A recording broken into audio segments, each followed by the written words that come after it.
va continuer le cours concernant les 10 plaies. C'est le 3e cours et on est arrivé à la 6e plaie qui s'appelle Makat Shrin, les ulcères. Il faut savoir qu'on a eu un miracle dans cette plaie-là, que normalement les ulcères, au moment qu'on a des boutons, c'est sur la peau. C'est rare qu'on a aussi l'autre côté. Les Égyptiens, ils avaient les ulcères et à l'extérieur et à l'intérieur. À l'extérieur, plus ou moins, ils ont pu gratter doucement, doucement. Ils ne pouvaient pas gratter fort parce que ça brûlait.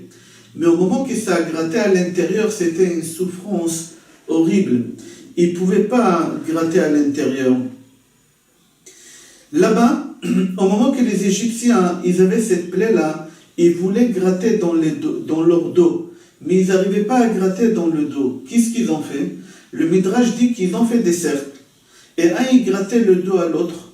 Et les bénis Israël, ils étaient à côté, en train de chanter, de taper les mains, et eux, ils grattaient au rythme de l'applaudissement des bénis Israël.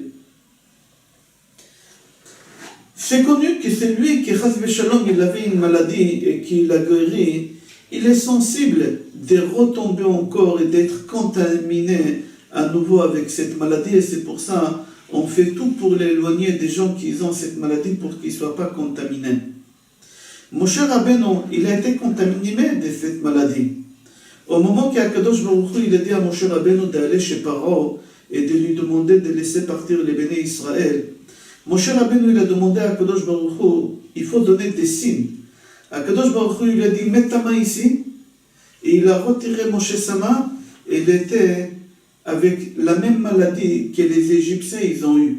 Alors, comme elle était Metsurat Kasheleg, c'est un genre de lèpre. Et les ulcères aussi, c'était comme des lépreux. Alors, Moshe Rabbeinu, il était sensible à cette maladie. Et quand même, un des miracles que Moshe Rabbeinu, il a fait cette plaie, avec Aaron, et Moshe Rabbeinu, il n'avait pas besoin d'aucune protection, même qu'il avait cette maladie. Il ne s'est pas inquiété, Moshe Rabbeinu.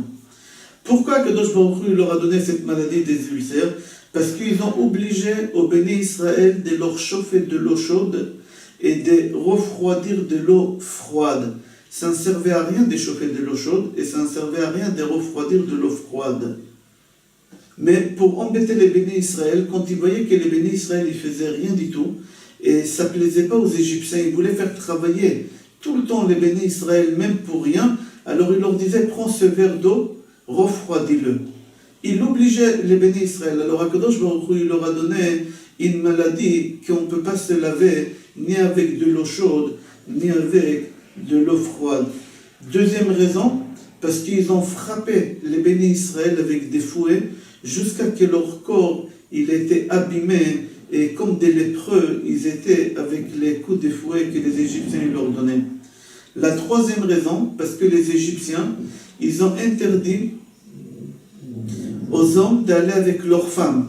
Alors, puisqu'ils ont interdit aux hommes d'aller avec leurs femmes, alors Akadosh Baruch Hu, il leur a donné une maladie que eux non plus ne peuvent pas aller avec leurs femmes, celui qui a cette maladie. Ils étaient obligés de s'éloigner de leurs femmes. La 7e plaie, Makat Barad, c'est les grêles. Ici, dans cette plaie-là, ça commence le 3e semestre. On a dit dans le cours numéro 1 que Rabbi Yehuda aya noten baem simanim datzach adash be'achav. Et le 3e semestre, en un an, il lui a donné ça pour lui montrer qui est Hachem. Là, avec Barad, on commence le 3e semestre. Be'achav, Akadosh Baruch Hu, il veut apprendre et montrer à Paro et à son peuple, Ba'avur teda ki en kamoni bechol eretz Mitzrayim. Tu sauras comme ça qu'il n'y a plus, pas seulement toi, tu sauras, tout ton peuple. Vous allez savoir qu'il n'y a pas un autre Dieu dans le monde à part moi. Dans cette plaie des grêles, le Midrash dit qu'il y a des grêles qui sont tombées du ciel à l'intérieur du feu avec du vent. Et pourquoi j'ai dit du ciel? Parce que normalement les grêles ça tombe des nuages. Mais là, le ciel d'Égypte, il était propre, il était net, aucun nuage. Alors, la grêle, elle est tombée d'où? La grêle, elle est tombée directement du ciel. comme ça c'est marqué dans Be'er Yosef. Dans Midrash Shemot Rabbah, Perek Yud-Bet, c'est rapporté là-bas qu'il y a des grosses blocs de nuages des grêles qui tombaient et qui formaient comme des igloos. Ils les enfermaient à l'intérieur, ils ne pouvaient pas sortir, c'était énorme, ils ne pouvaient pas casser la glace. Ils étaient bloqués là-bas pendant 7 jours. Il faisait moins 20, moins 30 dans ces igloos-là, et ils ne pouvaient pas sortir. Comme ça c'est marqué dans le Midrash Shemot Rabbah. Les Égyptiens, ils ont pensé, ils ont dit, au moins on va manger les animaux qui sont morts dans cette plaie-là. Au moins on va manger ça. Mais au moment qu'ils ont préparé les animaux pour les manger, il y a des aigles qui sont venus, qui ont pris les animaux, ils ont parti avec les Égyptiens. Ils n'avaient rien à manger. Comme c'est marqué dans Tehillim, Perek, Ain Chet, Pasuk, Mem Chet, Vesagar Labarad, Be'iram ou Miknehem Larshafim. Que les animaux, ils sont venus de l'air, c'est les aigles, et ils ont pris la nourriture des Égyptiens, la viande que les Égyptiens ils ont préparée, qu'ils ont cru qu'ils vont manger, ils ont parti avec. Pourquoi Kadosh Baruch Hu, il leur a donné la grêle aux Égyptiens? Pour la simple raison qu'ils ont obligé aux Béné Israël de devenir jardiniers. Et ce n'était pas le travail des Béné Israël, et ils les ont obligés à faire ce travail-là. Alors Kadosh Baruch Hu, il leur a envoyé la grêle pour casser, pour abîmer tous les jardins que les Béné Israël ils ont fait. Deuxième raison, le bruit que la grêle elle a fait, parce que Paro il a dit Mi Hashem Asher Eshma Bekolo. Qui est Hashem que je vais écouter ce qu'il demande? Jamais j'ai entendu parler de Hashem. Alors Akadosh Baruch Hu, il lui a donné la grêle, et quand la grêle elle tombe, ça fait beaucoup de bruit. C'est pour lui apprendre, c'est quoi ça? 8e plaie, Makat Arbe. Arbe, c'est les sauterelles. Il faut savoir que les sauterelles, ils sont arrivés en Égypte dans cette plaie, mais que des mâles et des aveugles, pas des femelles. Que des mâles et tous ils étaient des aveugles. Des milliards, ils sont arrivés, comme ça c'est marqué. C'est marqué dans la Torah qu'il y avait l'obscurité sur l'Égypte, tellement ils étaient nombreux qu'ils ont couvert le ciel. Le soleil ne pouvait plus éclairer la terre d'Égypte. Il y avait une obscurité totale sur l'Égypte. Le Midrash dit qu'il y avait 7 sorts des sauterelles. Il ramène les noms Arbe, Salam, Khargol, Khagav, Gazam, Yelek, Chassil. C'est les 7 sorts des sauterelles qui sont venus sur l'Égypte.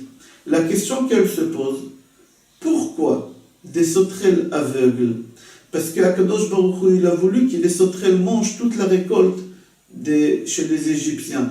Le peu de récolte qui restait après les grêles, Akadosh Baruch Hu, il a voulu que les sauterelles ils vont les manger. Quel rapport avec la vue?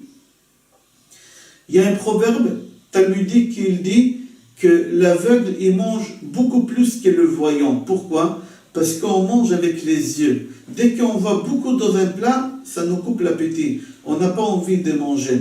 Là, Kadosh Baruch Hu, il leur a ramené des sauterelles aveugles pour qu'ils vont manger non-stop. Ils vont faire que manger pendant cette plaie-là. Et pourquoi des mâles et pas des femelles? Parce que les femelles, il fallait qu'ils s'occupent de leur progéniture. Et Akadosh Baruch Hu, il n'a pas voulu qu'ils perdent le temps. C'est pour ça, Akadosh Baruch Hu, il leur a envoyé des aveugles et des mâles et pas des femelles. Dans Midrash Shemot Rabbah, Perek Yud, Pasuk Tedvav, c'est rapporté qu'ils n'ont pas mangé seulement toute la récolte. Ils ont mangé aussi les habits, ils ont mangé aussi les bijoux qui avaient des valeurs énormes pour les Égyptiens. Le Midrash dit que les sauterelles, ils ont rentré dans les fleuves et ils ont bouché tous les arrivages d'eau vers l'Égypte. C'est-à-dire qu'ils n'avaient pas de l'eau en Égypte pour boire. Les Égyptiens, ils ont décidé, avec leur malheur, de se faire de l'argent. Ils ont commencé à fabriquer des gros tonneaux. Et ils ont mis dedans de l'eau avec du sel. Et ils ont mis dedans tous les sauterelles pour faire des variantes et pour les vendre après. Ils ont rempli des milliers de tonneaux avec des sauterelles. Ils ont travaillé pendant les 7 jours comme des fous.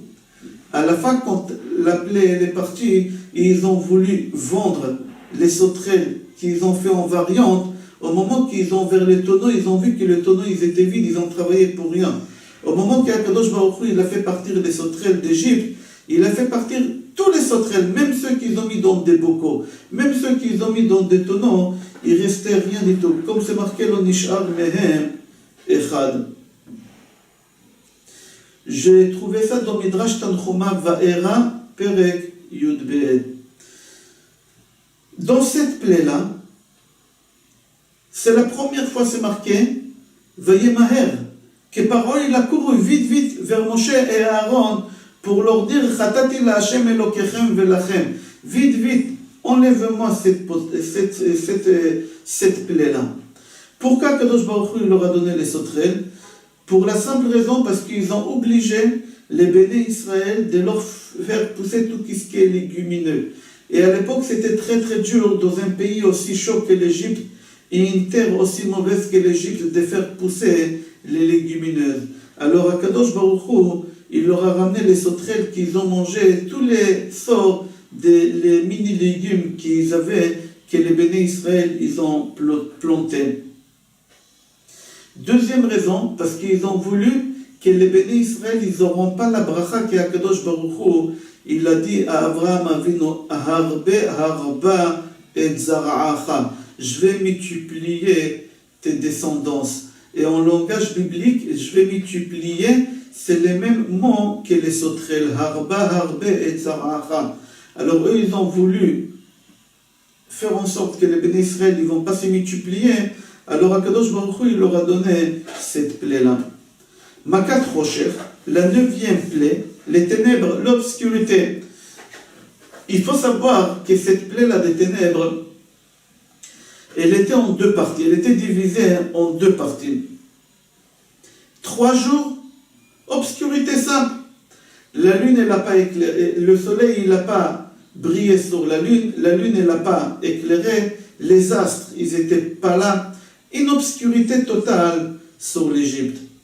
Le deuxième 3 jours, c'était palpable. Choshech mamash, vayamesh. Il pouvait toucher l'obscurité, c'était palpable. C'est-à-dire, il ne pouvait pas bouger. Le Midrash dit, c'est lui qui était en train de manger de la viande, il mâchait la viande. Soudain, il y a les ténèbres qui sont venues, ils l'ont bloqué la mâchoire comme ça. Il ne pouvait plus continuer à mâcher. Pendant 3 jours, il est resté avec la viande dans sa bouche qu'elle a pourri. C'est lui qui avait une torche dans sa main pour éclairer la maison parce qu'il faisait 3 jours d'obscurité normale.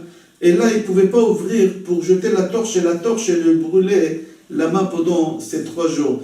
C'est lui qui bâillait, la bouche, elle est restée ouverte comme ça, grande ouverte pendant 3 jours. Et tous les insectes, ils ont pu rentrer dans sa bouche et toute sa mâchoire, et le faisait mal. Cette plaie-là, elle n'était pas facile pour eux. Pourquoi Kadosh Baruch Hu leur a donné cette plaie-là? Parce que le Midrash dit, au moment que les Égyptiens ils voulaient lire un journal, ils prenaient un juif, ils lui mettaient une bougie sur la tête, et ils lui disaient, tu ne bouges pas. Si tu bouges, je t'enlève la tête.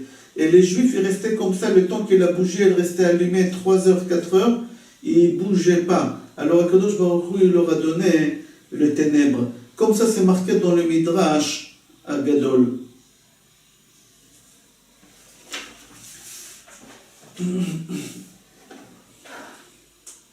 Pourquoi ils ont eu, dans Torah Moshe, le livre que le Khatam Sofer il a écrit, au moment qu'ils avaient l'obscurité, cette plaie-là des ténèbres, le noir, l'obscurité, il prenait des formes des démons et des bêtes sauvages. Et les Égyptiens, ils avaient peur.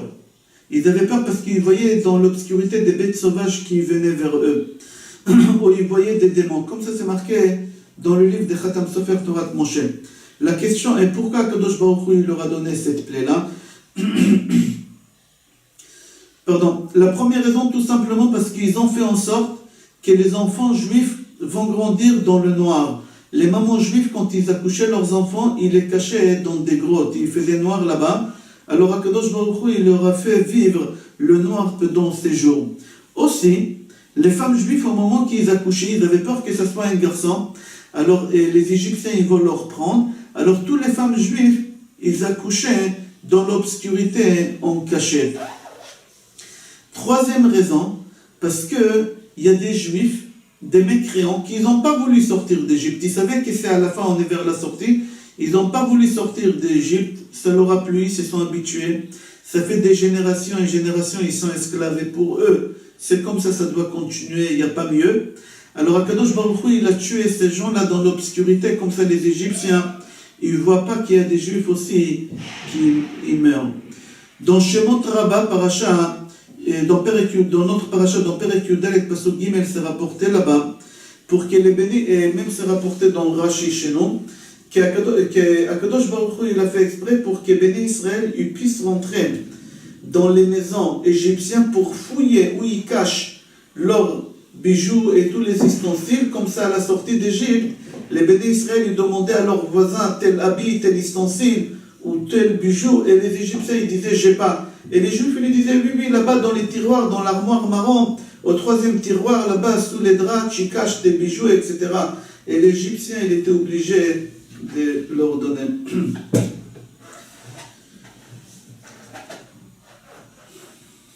Rashi pose la question ici dans cette plaie. Pourquoi Kadosh Baruch Hu il leur a donné cette plaie? La question elle est bizarre. Pourquoi Rashi ne pose pas la question sur Dam, Tzfardea, Akinim, sur les autres plaies? Pourquoi Rashi pose la question uniquement sur la plaie de l'obscurité? Pourquoi il leur a donné cette plaie-là? Une très belle réponse. Parce que au moment que les Égyptiens ils recevaient une plaie, ça leur faisait mal la plaie en elle-même. Mais mis à part ça, ils voyaient que les Juifs ils n'étaient pas atteints, ça leur faisait encore beaucoup plus mal. Quand ils voyaient que les Juifs n'étaient pas atteints, ils étaient jaloux d'eux. Mais dans cette obscurité-là, eux, ils n'ont pas vu que les bénis Israël ont la lumière, parce qu'eux, ils avaient l'obscurité.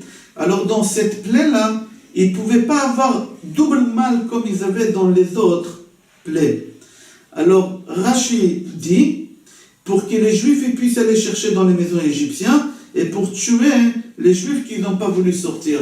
Rashi dit même que les Égyptiens, ça ne leur faisait pas cette plaie autant mal que tous les autres plaies deux fois, qu'eux ils souffraient et que les Juifs ne souffraient pas. Ici, il n'y a qu'eux qui souffraient, mais ils ne voyaient pas que les Juifs ne souffraient pas. Mais quand même, Akadosh Baruch Hu, il leur a donné cette plaie pour les deux raisons que Rashi rapporte. La 10e et la dernière plaie, Makat Bechorot, la mort des premiers-nés. Moshe Rabbeinu dit aux Égyptiens, Ko Amar Hashem, voici la parole de Hashem, Kachatzot alayla, vers minuit. Moshe il a changé, Akadosh Baruch Hu il n'a pas dit vers minuit. Akadosh Baruch Hu il a dit Bechatzot alayla, à minuit je viendrai. Et Moshe il a eu peur que la montre des Égyptiens ne sera pas à l'heure.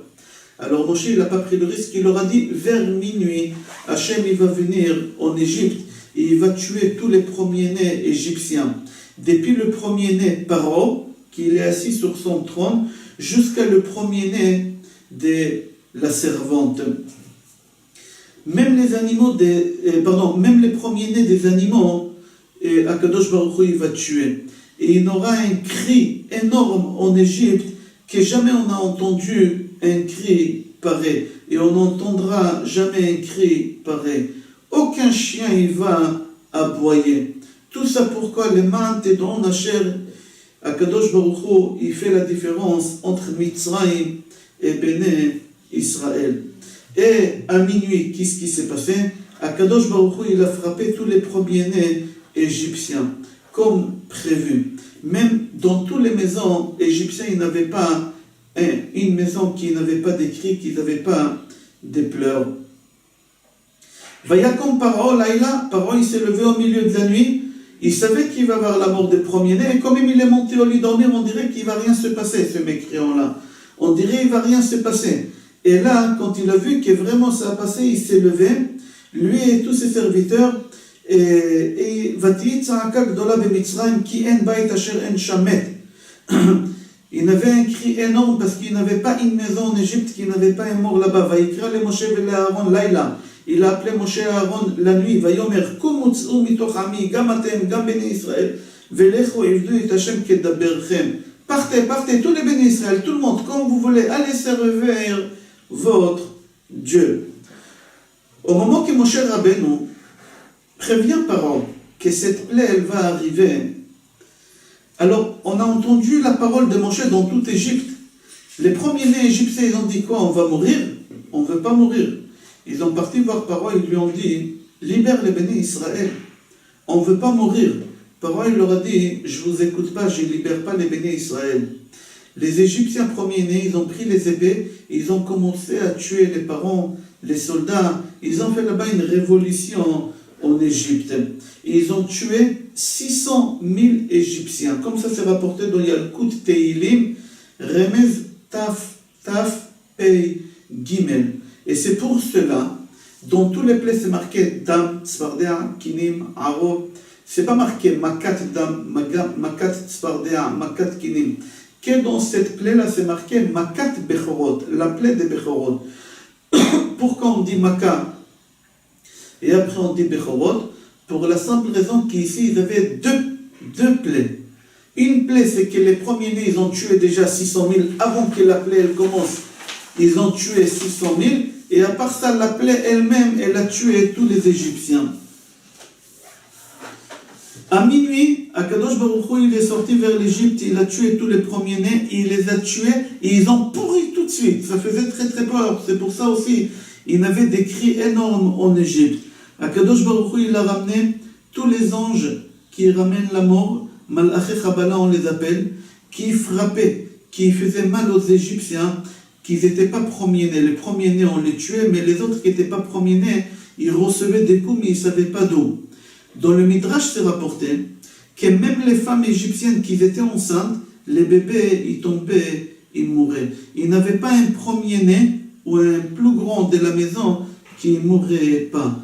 Au moment que les Égyptiens, ils ont vu que les Juifs, ils badigeonnaient de sang sur sur les poteaux de la porte. Il y a les poteaux et l'anneau. Sur les poteaux des portes, ils ont demandé au Béni Israël, qu'est-ce que vous faites? Béni Israël, ils ont dit, on met ça pour que l'ange de la mort ne rentre pas dans notre maison pour tuer le premier-né. Les Égyptiens, ils ont obligé au Béni Israël qu'ils gardent chez eux leurs enfants pendant cette nuit. Mais l'ange, il savait exactement où les enfants égyptiens se trouvent, et il est rentré même dans les maisons juives pour tuer les premiers-nés égyptiens. Ça ne leur a pas servi, cette chose qu'ils ont fait. C'est marqué, il n'y a pas une maison qui n'a pas de mort. C'est-à-dire, même chez les Juifs, il n'y a pas une maison qui n'a pas un mort. Oui, c'est-à-dire que même chez les Juifs, il y avait des morts. Qui c'est les morts qui sont morts chez les Juifs? C'est les enfants égyptiens que les bénis Israël, ils ont cachés.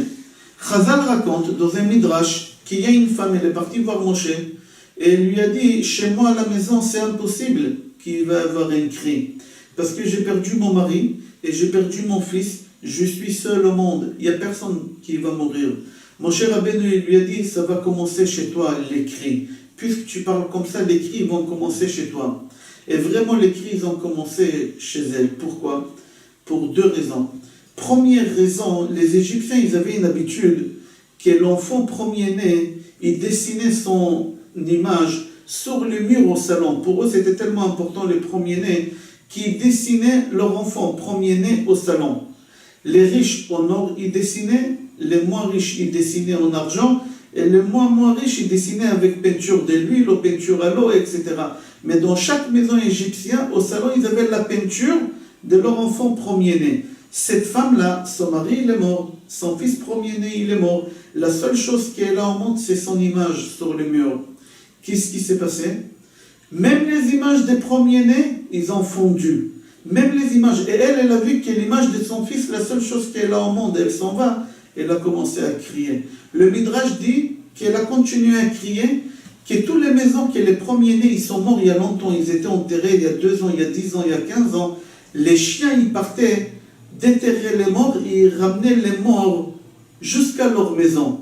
Et là, la femme, elle voit que l'image de son fils fond. De deux, elle voit le corps de son mari et de son fils qui sont morts il y a 2 ans au salon. Alors elle a commencé à crier, les cris, il a commencé par chez elle. Comme ça, c'est marqué dans Midrash Agadol, Aleph Perek Yud Aleph Pasuk Vav. Dans le Beth Alevi dit que dans cette plaie-là, ils avaient deux plaies, qui sont morts, ils ont pourri tout de suite sur place. Et à cause de cette odeur-là, les Égyptiens, ils ont eu une épidémie, à cause de cette odeur-là, et ils sont morts déjà à cause de ces odeurs-là. Au moment qu'Akadosh Baruch Hu, il a tué le premier-né, Akadosh Baruch Hu, il n'a pas tué seulement les premiers-nés hommes, il a tué aussi les statues, que ce soit en bois, il a brûlé, que ce soit en pierre, il s'est explosé, que ce soit en fer, il a fondu. Toutes les images de l'idolâtrie qui étaient dessinées sur leurs habits, elle a fondu, elle est partie. Et c'est pour ça que c'est marqué qu'au moment que les Béné Israël ils ont sorti d'Égypte, ils ont pris des habits chez les Égyptiens. Comment ils pouvaient prendre des habits chez les Égyptiens? Les Égyptiens, ils brodaient l'idolâtrie sur leurs habits. Elle a fondu cette broderie. D'après le Beth Alevi, maintenant, on comprend pourquoi c'est marqué Makat Becherot, comme la question qu'on a dit. Pharaon, il a vu tout ça. Il est sorti au milieu de la nuit pour aller chercher Moshe. Et au moment qu'il a trouvé Moshe, il lui a dit sortez tout de suite. Moshe lui a dit non, je ne sors pas la nuit. Je ne pars pas comme un voleur. Dans la journée, en plein jour, on va partir. Comme ça, tout le monde il ne voit. Et pas seulement ça, je veux que tu cries maintenant Arehatem bene chorin, arehatem le'atzmechem. Vous êtes libre à vous-même. Et Pharaon, il était obligé de crier. Vous êtes libre pour vous-même. Vous pouvez partir. Et sa voix, elle portait dans toute l'Égypte, dans les maisons égyptiennes et dans les maisons juives. C'était un miracle. Et c'était pile à minuit. Et c'est au moment que les Béné Israël, ils étaient en train de manger l'agneau pascal. Au moment où les Béné Israël, ils ont entendu la voix des paroles qui dit vous êtes libres et pour vous-même et partez, ils ont commencé à dire le Hallel, Alléluia, Alléluia Avdei Hashem. Ils ont dit tout le Hallel. Et c'est pour ça on essaye de faire le Hallel à la Haggadah le soir de Pessah avant minuit. Parce que c'était à la même heure que tous les Béné Israël, ils ont dit par prophétie, tout le monde, ils ont chanté le Hallel ensemble. Depuis cette nuit-là, toutes les nuits, chaque année, la même nuit, nous, on chante et on chantera jusqu'à la venue de Mashiach, Bekarov Mamash, on chantera. Et on va raconter à nos enfants et à nos petits-enfants et à nos petits-enfants, comme ils ont fait nos grands-parents, nos arrière-grands-parents, la transmission, tout ce qui s'est passé en Égypte. Dans la Haggadah, on dit Rabbi Elazar ben Azaria. C'était qui Rabbi Elazar ben Azaria? Là-bas, vous allez trouver dans Gemara Yevamot Pashtet Zayin, Rabbi Dosa ben Harkinas. Il a reçu Rabbi Elazar ben Azaria. Il a reçu, et je ne me rappelle pas qui c'est le deuxième, et le troisième Rabbi Akiva. Quand Rabbi Akiva est rentré, il n'avait pas encore le diplôme de Rav, il n'avait pas encore le statut de Rav. Il l'appelait Akiva. Il lui a dit Akiva, c'est toi qu'on entend parler de toi dans tous les mondes, dans ce monde-ci et dans le monde futur, on entend parler de toi. Ashrecha, il a béni. Comment ça se fait qu'il a dit qu'à lui une chose pareille et il n'a pas dit aux deux autres? Pour la simple raison que Rabbi Elazar ben Azaria, c'était la 10e génération d'Ezra Sofer qui a construit le Beth Amikdash. C'est-à-dire Rabbi Elazar ben Azaria, il a atteint son niveau un peu grâce à son père, à son grand-père, arrière, jusqu'à Ezra Sofer. Alors il a une lignée importante, alors c'est normal. Mais Akiva, c'était le fils d'un converti. C'est-à-dire qu'il n'avait pas une lignée. Et quand même il a atteint ce niveau-là, c'est pour ça qu'il lui a fait des louanges. Pourquoi? Pour nous enseigner. Des fois, il y a des gens qui disent, si j'aurais été pas né dans telle famille, dans tel quartier, j'aurais réussi, j'aurais fait autrement les choses. C'est faux et archi. Tous on peut réussir, tous on peut arriver. Seulement il faut croire. Il faut croire en Hachem et il faut croire en soi-même qu'on est capable de faire toutes ces choses-là.